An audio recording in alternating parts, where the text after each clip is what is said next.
Good morning, ছাত্ৰ ছাত্ৰীসকল। আজি আমি ক্লাছ 1 মেথছৰ চেপ্টাৰ 9 আলোচনা কৰোঁ। চেপ্টাৰ 9ৰ নাম হৈছে যোগ মাক। এতিয়া চোৱা, ৰেবাৰ মাকে তাইৰ বাবে এটা নতুন সোয়েটাৰ গুঠিছে। সোয়েটাৰটো গুঠি সম্পূৰ্ণ কৰিবলৈ কিমান বাকি আছে ৰেবাৰ গাত দি গুঠিবলৈ আঙুলিৰে জুখি চাইছে। এতিয়া কি বুলি কৈছে, ৰেবাৰ মাকে কি কৰিছে, ৰেবাৰ কাৰণে এটা নতুন সোয়েটাৰ গুঠিছে, হয় না? সোয়েটাৰ গুঠিবলৈ সম্পূৰ্ণ কিমান সময় লাগিব এয়া ৰেবাৰ মাকে কি কৰিছে, আঙুলিৰে জুখি চাইছে। এতিয়া চোৱা, ৰেবাই কি কৈছে, তুমি আঙুলিৰে কি কৰি আছা মা? ৰেবাই সুধিছে তাইৰ মাকক, তুমি আঙুলিৰে কি কৰিছা মা? তেতিয়া মাকে কি বুলি উত্তৰ দিলে, তোমাৰ সোয়েটাৰটো আৰু কিমান গুঠিব লাগিব তাৰে জোখ লৈছো। তেতিয়া ৰেবাৰ মাকে কৈছে, তোমাৰ সোয়েটাৰটো গুঠিবলৈ আৰু কিমান সময় লাগিব তাৰ জোখ লৈছো, হয় নাই? এতিয়া চোৱা, ৰেবাই কি বুলি সুধিছে, আমি জোখ কেনেকৈ ল'ব পাৰো? ৰেবাৰ মাকক সুধিছে, ৰেবাই আমি জোখ কেনেকৈ ল'ব পাৰো? মাকে কি বুলি উত্তৰ দিছে, আঙুল, বেগত হাত, ভৰি আদিৰে আমি বিভিন্ন বস্তুৰ দিশ জুখিব পাৰো। কি বুলি কোৱা হৈছে, আঙুল, বেগত হাত, ভৰি আদিৰে আমি কি কৰো, বিভিন্ন বস্তুৰ দিশ জুখিব পাৰো, হয় নাই?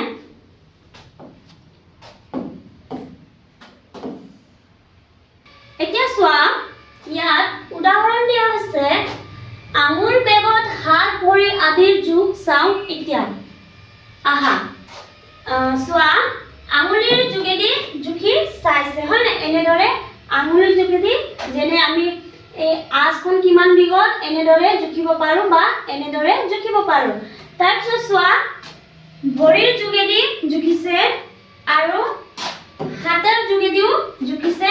তাৰপিছত কি কৰিছে, এনেদৰে বেগত জুখিছে, হয় নাই? চোৱা,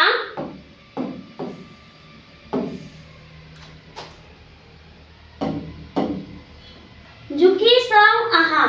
এতিয়া কি বুলি কৈছে, জুখি চাবলৈ কৈছে আমাক, হয় নাই? চোৱা, প্ৰথম প্ৰশ্ন হৈছে, তোমাৰ কিতাপ কিমান আঙুল দীঘল? এতিয়া আমাৰ কিতাপ কিমান আঙুল দীঘল বুলি কৈছে? চোৱা, এনেদৰে জুখিছে, তেনেহলে হ'ব 4 আঙুল। এতিয়া চোৱা, তোমাৰ কিতাপখন কিমান বেগত বহল? এতিয়া ল'ৰাজনে কি কৰিছে, কিতাপ বেগত জুখিছে, হয় নাই? চোৱা, প্ৰথমত দিছে আধা আৰু এবাৰ দিওঁতে হৈছে আধা আৰু এবাৰ দিলে হ'ব কিমান, 2 বেগত। এতিয়া চোৱা, তোমাৰ টেবুলখন কিমান হাত দীঘল? এতিয়া ছোৱালীজনীৰ ওচৰত এটা টেবুল আছে, হয় নাই? ছোৱালীজনী কি কৰিছে, নিজৰ হাতেদি জুখিছে। টেবুলখন ইয়ালৈকে আছে আৰু এয়া হৈছে আধা। এহাত হলে মানে হৈছে আধা আৰু এহাত দিলে মানে কিমান হ'ব, সম্পূৰ্ণ হ'ব। আমি ইয়াত কি কৰিম, 2 হাত বুলি লিখিম। এতিয়া চোৱা, তোমাৰ দলিচাখন কিমান ভৰি দীঘল? এতিয়া ছোৱালীজনীৰ দলিচাখন কিমান ভৰি দীঘল? ইয়া আধালৈকে পাইছে 2 ভৰি আৰু ইয়ালৈকে পালে 3, 4। ইয়াত লিখিম আমি 4 ভৰি দীঘল। এতিয়া চোৱা, প্ৰশ্ন দিয়া হৈছে, ৰেবাই বিভিন্ন বস্তুসমূহ বেগেটেৰে জুখিব বিচাৰিলে। এতিয়া ইয়াত কিছুমান বস্তু দিয়া হৈছে, হয় নাই? কাঠ পেন্সিল দিয়া আছে, চামুচ দিয়া আছে, বটল, কিতাপ এখন দিয়া আছে, মুছনি দিয়া হৈছে, কাটাৰ, জ্যামিতি বক্স আৰু এটা কলম দিয়া হৈছে। চোৱা, ইয়াত প্ৰশ্ন দিয়া হৈছে, ৰেবাই সকলোবোৰ বস্তু বেগেটেৰে জুখিব পাৰিবনে? বেগতকৈ চুটি বস্তুসমূহ ঘেৰ কৰা, সেই বস্তুসমূহ আমি আঙুলিৰে জুখিব পাৰিমনে? হয়, আমি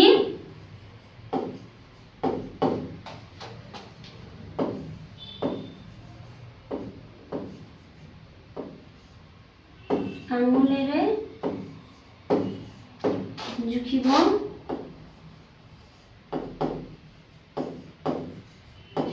পাৰিম। এতিয়া চোৱা ৰেবাই কি কৰাম বেগেটেৰে জুখিব পৰা বস্তুখিনিক আমি কি কৰিম ঘেৰ দিম এতিয়া আমি কি কৰিছো পেন্সিল হ'ব আমি বেগেটেৰে জুখিব পাৰো বটলক জুখিব পাৰো কিতাপক পাৰো কলমক পাৰো আৰু এয়া হৈছে জ্যামিতি বক্স আৰু চামুচ এইখিনি আমি বেগেটেৰে জুখিব পাৰিম এতিয়া চোৱা শ্ৰেণী কোঠাত থকা বস্তুসমূহ আঙুল বেগেট হাত কোনটোৰে জুখিম সেইটোৰ ওপৰত ৰাইট চিন দিও আহা এতিয়া কি বুলি কোৱা আছে আমি কি কোন বস্তুবোৰ আঙুল বেগেট হাতেৰে জুখিব পাৰো চোৱা এই ব্লেক বৰ্ডখন আমি কি কৰিছো হাতেৰে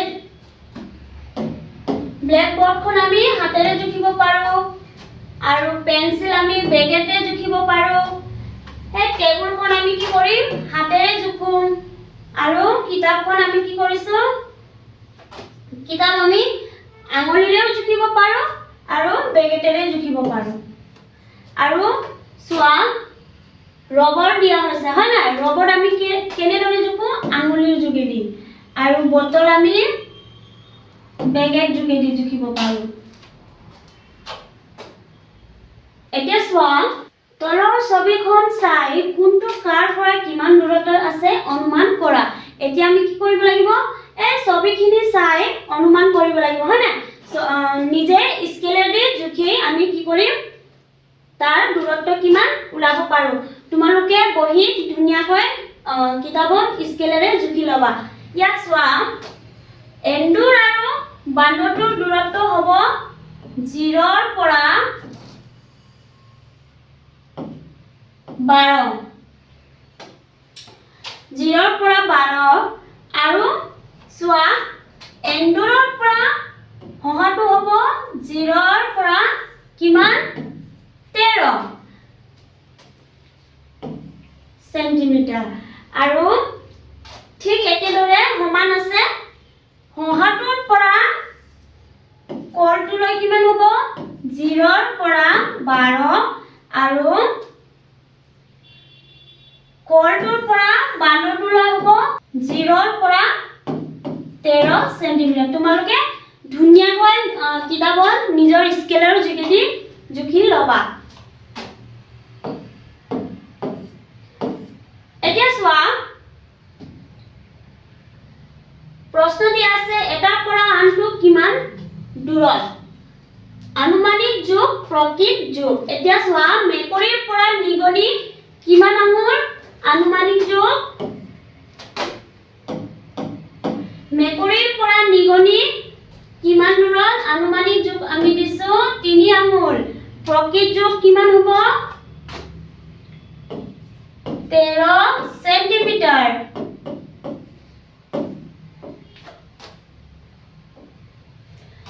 দুই নম্বৰ চোৱা বান্দৰৰ পৰা কল কিমান আঙুল 3 আঙুল হয় নাই আৰু প্ৰকৃত যোগ হ'ব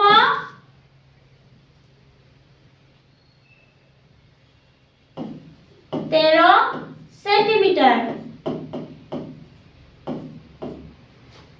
3 নম্বৰ প্ৰশ্ন হৈছে মেকুৰীৰ পৰা কল কিমান আঙুল 3 আঙুল আৰু প্ৰকৃত যোগ হ'ব 12 সেন্টিমিটাৰ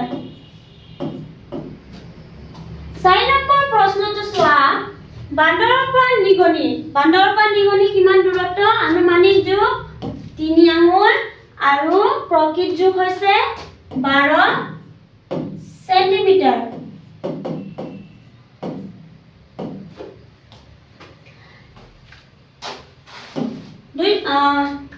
আকৌ চোৱা প্ৰশ্ন দিয়া আছে দীঘল ডালত ৰাইট চিন দিও আহা এতিয়া আমি কি কৰিব লাগিব দীঘল ৰছীডালক কি কৰিম ৰাইট চিন দিম চোৱা প্ৰথমত দিয়া হৈছে অলপ ছুটি ৰছীডাল আৰু দ্বিতীয় দিয়া হৈছে অলপ দীঘল এই দীঘল ৰছীডালক আমি কি কৰিছো ৰাইট চিন দিছো 2 নম্বৰ প্ৰশ্ন চোৱা ছুটি ডালত ঘেৰ দিও আহা এতিয়া আমি কি কৰিব লাগিব ইয়াত দুটা পেন্সিল দিয়া আছে আৰু কোনটো পেন্সিল ছুটি ইয়াত আমি কি কৰিম ঘেৰ দিম চোৱা ওপৰত দিয়া হৈছে দীঘল আৰু দ্বিতীয়ত দিয়া হৈছে চুটি। এই চুটি পেন্সিলডালক আমি কি কৰিম এনেদৰে ঘেৰ দিম।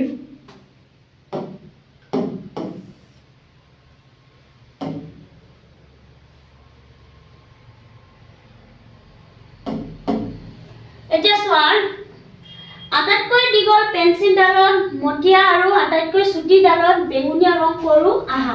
এতিয়া আমি কি কৰিব লাগিব আটাইতকৈ দীঘল আৰু আটাইতকৈ চুটি পেন্সিলক আমি কি কৰিম ৰং কৰিম। ঠিক আছে মোৰ লগত হয়তো ৰং এভেইলেবল নাই, তোমালোকে দীঘল পেন্সিলডালত কি কৰিবা মটিয়া ৰং কৰিবা আৰু চুটি পেন্সিলডালত বেঙুনীয়া কৰিবা। মই দীঘল ডালত কি কৰিছো সেউজীয়া দি দিছো। ঠিক আছে দীঘল পেন্সিলডালত সেউজীয়া দিছো, তোমালোকে কোৱা মতে ৰং কৰিবা।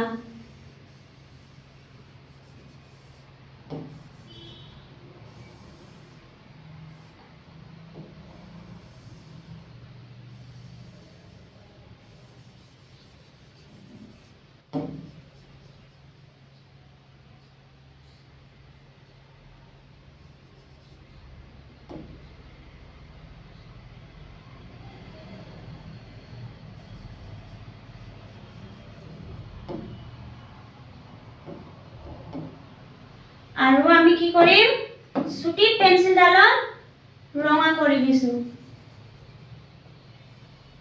তোমালোকে বেঙুনীয়া ৰং দিবা।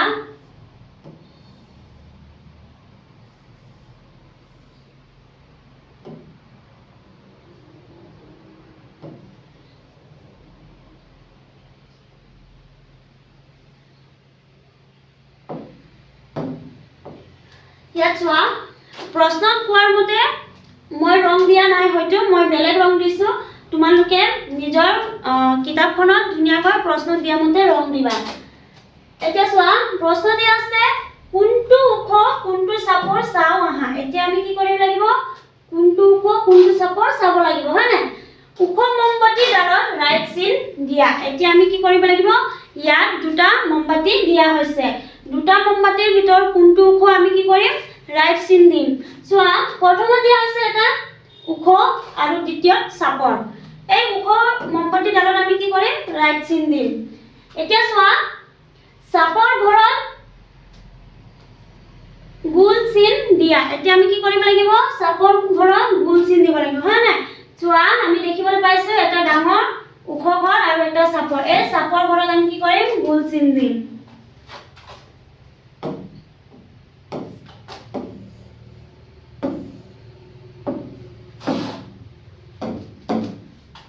চোৱা প্ৰশ্ন দিয়া হৈছে আটাইতকৈ ওখ গছজোপাত সেউজীয়া আৰু আটাইতকৈ চাপৰ গছজোপাত হালধীয়া ৰং কৰো আহা।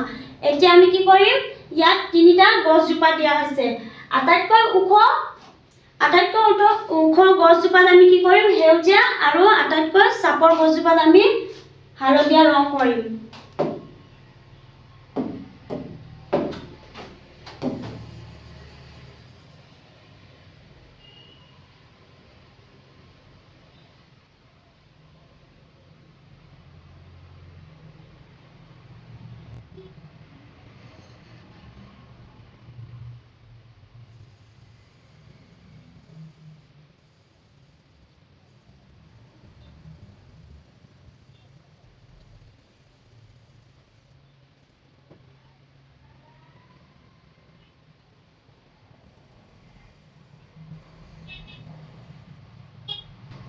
এয়া আমি আটাইতকৈ ওখ গছজোপাত কি কৰিছো সেউজীয়া ৰং দিছো। এতিয়া আমি চাপৰ গছজোপাত কি কৰিম হালধীয়া ৰং দিম।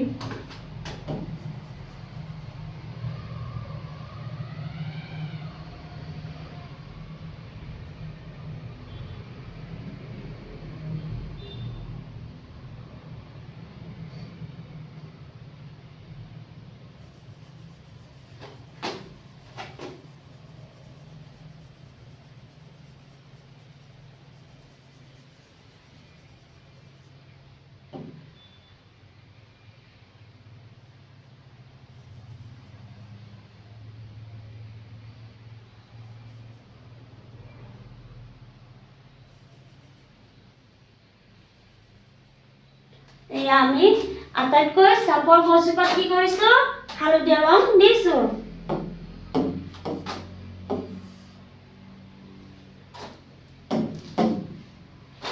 এতিয়া চোৱা কোনটো গদুৰ কোনটো পাতল চাও আহা ইয়াত কি বুলি দিয়া আছে কোনটো গদুৰ কোনটো পাতল চাও আহা ইয়াত এগৰাকী মহিলাই আৰু তাৰ ছোৱালীৰ সৈতে কি কৰিছে শাক পাচলি কিনিবলৈ বজাৰলৈ গৈছে হয় আৰু সেই দোকানীজনী কি কৰিছে ধাগা পাল্লা বস্তুবোৰ জুকিছে এতিয়া চোৱা বস্তুটো কি হৈছে গধুৰ আৰু ইয়াৰ ধাগা পাল্লাৰ ঢকটো কি হৈছে পাতল এতিয়া চোৱা প্ৰশ্ন দিয়া হৈছে গধুৰটোত ৰাইট চিন দিও আহা এতিয়া আমি কি কৰিব লাগিব গধুৰ বস্তুত ৰাইট চিন দিব লাগিব ইয়াত দিয়া আছে খালি গিলাস এটা আৰু এটা জাগত কি কৰিছে পানী ভৰাই ৰাখিছে হয় না সেইকাৰণে আমি কি কৰিম এই পানী ভৰোৱা জাগত আমি ৰাইট চিন দিম কিয়নো ই গধুৰ আৰু চোৱা দ্বিতীয় প্ৰশ্ন পাতলটোত ৰাইট চিন দিও আহা এতিয়া আমি কি কৰিব লাগিব কোনটো পাতল ইয়াক ৰাইট চিন দিব লাগিব হয় না চোৱা এটা বিলাহী দিয়া হৈছে আৰু এটা ৰঙালাও দিয়া হৈছে বিলাহী সৰু আৰু পাতল ৰঙালাও কিয়নো গধুৰ হয় না সেইকাৰণে আমি কি কৰো বিলাহীত ৰাইট চিন দিও চোৱা আটাইতকৈ গধুৰটোত ৰঙা ৰং আৰু আটাইতকৈ পাতলটোত সেউজীয়া ৰং কৰো আহা ইয়াত কি বুলি কোৱা হৈছে কোনটো আটাইতকৈ গধুৰ ইয়াক আমি ৰঙা আৰু কোনটো আটাইতকৈ পাতল ইয়াক আমি সেউজীয়া ৰং কৰো আটাইতকৈ গধুৰ এয়া ৰঙালাও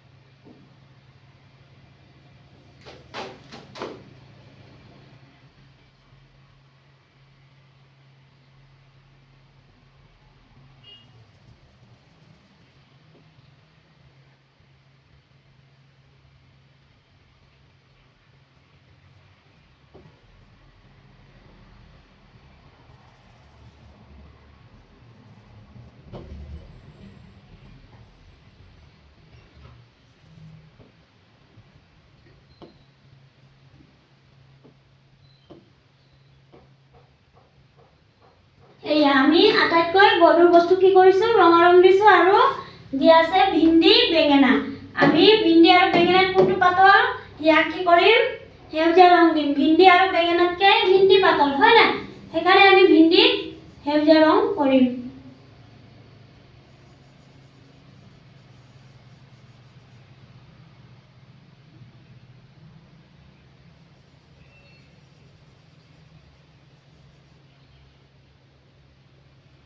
এয়া ভিন্দিক আমি কি কৰিলো সেউজীয়া ৰং কৰিলো এতিয়া চোৱা ব্ৰহ্মপুত্ৰ নদীৰ বুকুত থকা লাচিত বৰফুকন প্ৰতিমূৰ্তিটোলৈ চোৱাচোন মূৰ্তিটোৰ ওচৰত থকা নাওখন ৰাইট চিন দিও আহা আৰু দূৰত থকা নাওখনক ঘেৰ চিন দিও আহা এতিয়া কি বুলি কোৱা হৈছে ব্ৰহ্মপুত্ৰ নদীটোত লাচিত বৰফুকনৰ প্ৰতিমূৰ্তিলৈ চাবলৈ কোৱা হৈছে ইয়াত ধুনীয়াকৈ ছবি দিয়া আছে এতিয়া কি বুলি কোৱা হৈছে আমাক ওচৰত থকা নাওখনক ৰাইট চিন দিবলৈ কৈছে আৰু দূৰত থকা নাওখনক কি কৰিছে ঘেৰ দিবলৈ কোৱা হৈছে এতিয়া চোৱা আমি এই ওচৰত থকা নাওখনক কি কৰিম ৰাইট চিন দিম আৰু দূৰত থকা নাওখনক আমি ঘেৰ দিম চোৱা প্ৰশ্ন দিয়া হৈছে আটাইতকৈ ডাঠ কিতাপখনত কমলা ৰং কৰো আহা আৰু আটাইতকৈ পাতল কিতাপখনত সেউজীয়া ৰং কৰো আহা এতিয়া আমাক কি বুলি কোৱা হৈছে আটাইতকৈ ডাঠ কিতাপত কমলা ৰং আৰু আটাইতকৈ পাতল কিতাপত সেউজীয়া ৰং কৰিবলৈ কোৱা হৈছে চোৱা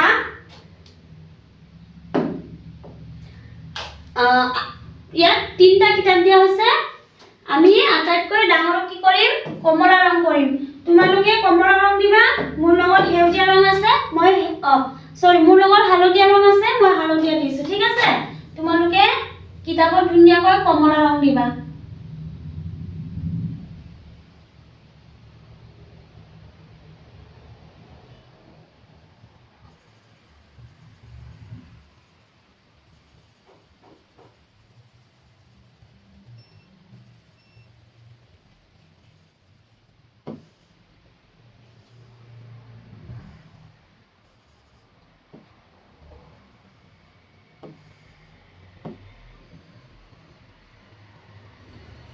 এয়া মই হালধীয়া ৰং দিছো আৰু আটাইতকৈ পাতল কিতাপত কি কৰিম সেউজীয়া ৰং দিম তোমালোকে ইয়াত কমলা ৰং দিবা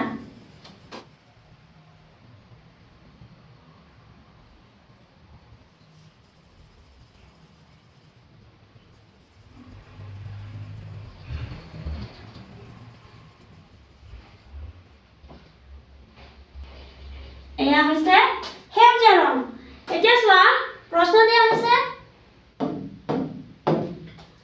আটাইতকৈ শকত বেঙেনাটোত বেঙুনীয়া ৰং কৰো আহা আৰু আটাইতকৈ ক্ষীণ বেঙেনাটোত হালধীয়া ৰং কৰো আহা এতিয়া কি বুলি কৈছে আটাইতকৈ শকত বেঙেনাত আমি বেঙুনীয়া ৰং আৰু আটাইতকৈ ক্ষীণ বেঙেনাত আমি হালধীয়া ৰং কৰিবলৈ কোৱা হৈছে এতিয়া চোৱা মোৰ লগত বেঙুনীয়া ৰং নাই মই নীলা ৰং দিছো তোমালোকে ধুনীয়াকৈ কি কৰিবা কিতাপত বেঙুনীয়া ৰং দিবা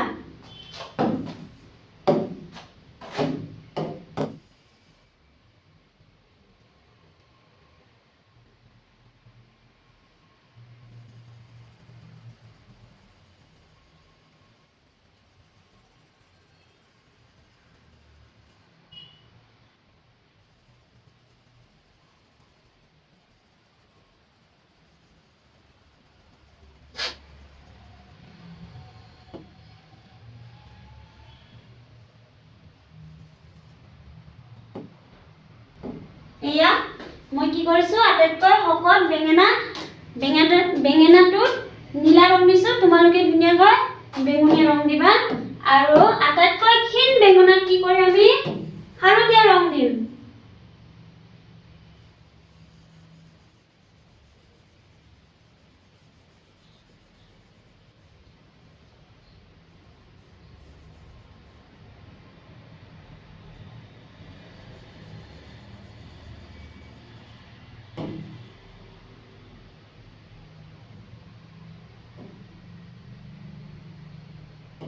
এই আমি কি কৰিছো ক্ষীণ বেঙেনাটোত হালধীয়া ৰং দিছো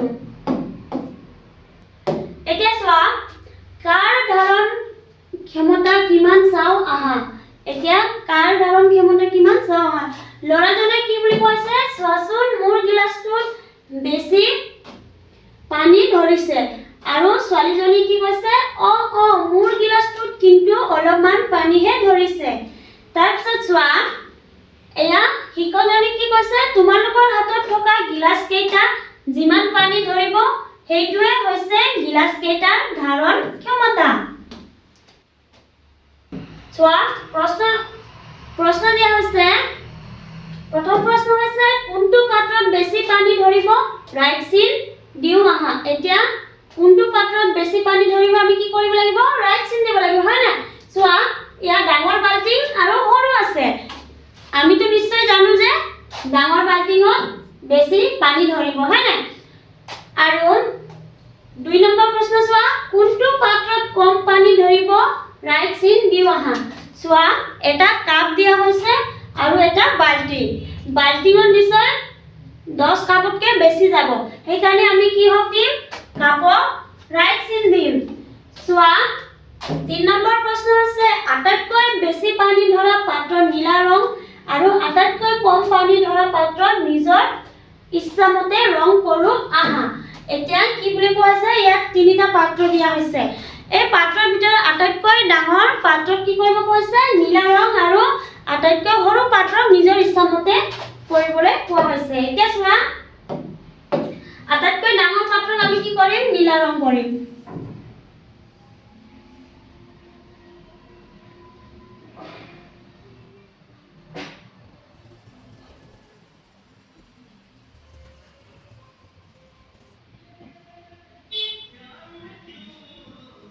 এতিয়া আমি কি কৰিলো আটাইতকৈ ডাঙৰ পাত্ৰক নীলা ৰং কৰিলো আৰু এতিয়া আমি আটাইতকৈ সৰু পাত্ৰক নিজৰ ইচ্ছামতে কৰিম হালধীয়া ৰং দিছো ঠিক আছে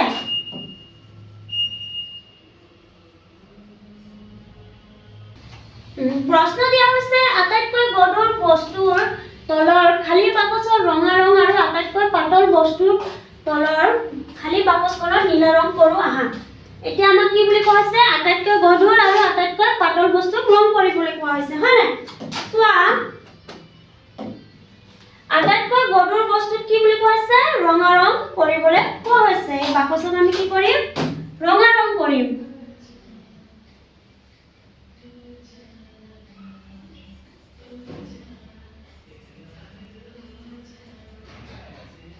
আৰু আটাইতকৈ পাতল বস্তুক আমি কি কৰিম নীলা ৰং কৰিম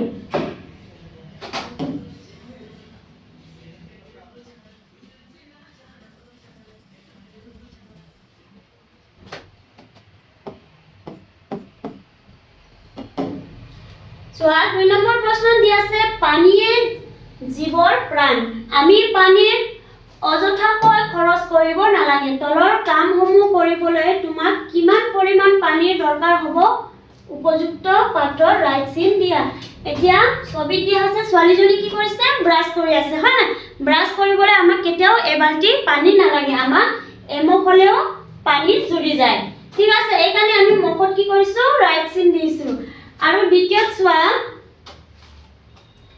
ছোৱালীজনী কি কৰি আছে পানী খাই আছে হয় না